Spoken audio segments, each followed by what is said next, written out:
का हो साली जी, कहाँ की तैयारी बाहो? रघु न जीजा मैंने तैयार ना होकी। ओहो बुझ गई नी मनबू ना सो। हाँ जी।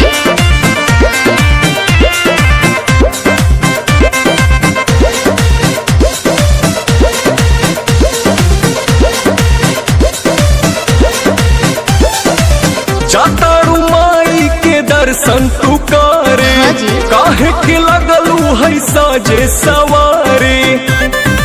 मैंने तैयार ना होकी। अरे जल्दी होखा। जातारू माई के दर्शन तू करे। हाँ जी। काहे के लगलू है साजे सवारे। रील बनी मंदिर के गेट पर जीजा। अच्छा वीडियो बना के डालब नेट पर जीजा। ओके। बुलेट पर जीजा का? बुलेट पर जीजा बोला ले चले घुमावे बुलेट पर जीजा। जरूर हो। बुलेट पर जीजा बुलेट पर जीजा ले चले घुमावे बुलेट पर जीजा। बुझनी हम सब बुझतानी।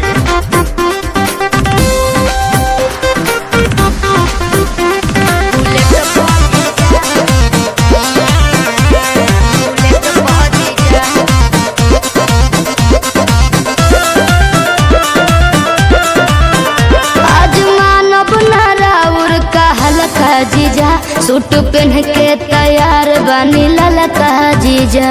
अच्छा ठीक बा।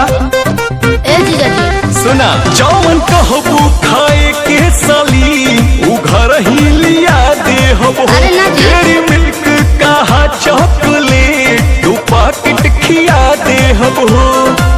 मालूम ना हम चॉकलेट पर जीजा। अरे चाउमीन चाट के प्लेट पर जीजा।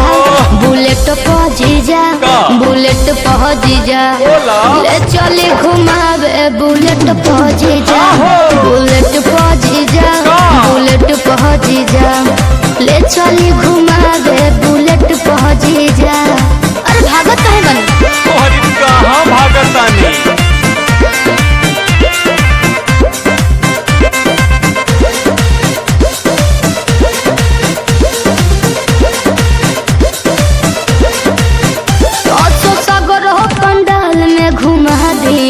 हाँ। जीजा बिमल से श्रद्धा पूरा जी। ठीक बनू फिर कुछ ना कहो। अच्छा सुना जयबू माई के दर्शन करे की का वीडियो बनावे जाइबू।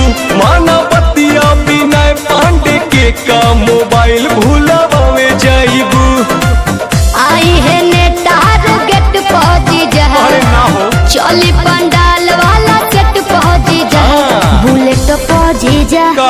बुलेट पर जीजा बोला ले चली घुमावे बुलेट पर जीजा। के बा? बुलेट पर जीजा बुलेट पर जीजा ले चली घुमावे बुलेट पर जीजा।